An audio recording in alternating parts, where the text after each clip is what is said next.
आता एक बातमी येते अहिल्यानगरमधून। अहिल्यानगरमधील शिक्षक 30,000 रुपयांची लाच पोलिसांसाठी घेत असताना लाचलुचपत प्रतिबंधक विभागाच्या जाळ्यात अडकलाय। सुगंधी तंबाखूच्या छाप्यातील कारवाई सौम्य करण्यासाठी सहाय्यक पोलीस निरीक्षकासाठी 1.5 लाख रुपये स्वीकारून उर्वरित रकमेच्या तडजोडीअंती 30,000 रुपये स्वीकारल्याप्रकरणी मध्यस्थी करणाऱ्या शिक्षकास नगरच्या लाचलुचपत प्रतिबंधक विभागानं रंगेहात पकडले। विजय गर्जे असं या आरोपी शिक्षकाचे नाव आहे। या प्रकरणातील तक्रारदार हे त्यांच्या भावासह पानटपरी आणि शेतीचा व्यवसाय करतात। 4 एप्रिल रोजी पाथर्डी पोलिसांनी तक्रारदार यांच्या राहत्या घराच्या बाजूला असलेल्या पत्र्याच्या शेडमध्ये छापा टाकत त्या ठिकाणी असलेली सुगंधी तंबाखू, सुपारी आणि मावा तयार करण्याचं साहित्य जप्त केलं होतं।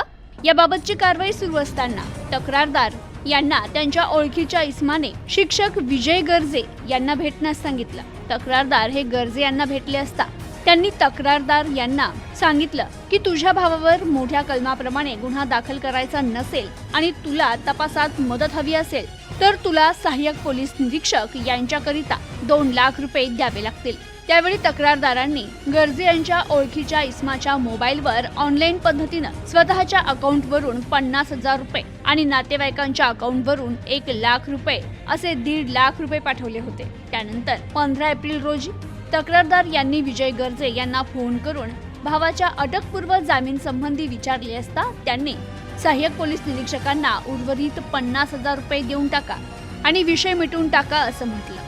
तसेच जर तुम्ही पैसे नाही दिले तर ते तुमच्या भावाच्या अटकपूर्व जामीन मंजूर होऊ देणार नाही आणि त्याला अटक करतील असे बोलले। त्यावर तक्रारदार यांची अजून लाच देण्याची इच्छा नसल्यानं त्यांनी नगरच्या लाचलुचपत प्रतिबंधक विभागाकडे पोलीस अधिकारी आणि आरोपी विजय गर्जे यांच्या विरुद्ध लाच मागणीबाबत तक्रार नोंदवली होती। या तक्रारीच्या अनुषंगानं लाचलुचपत प्रतिबंधक विभागाच्या पथकाने पंचासमक्ष केलेल्या पडताळणीत विजय गर्जे यांनी तडजोडीअंती 30,000 रुपये स्वीकारण्याचं मान्य केलं।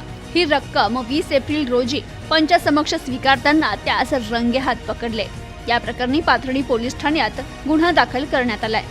Bureau report, news today 24, Pathardi, Ahilyanagar.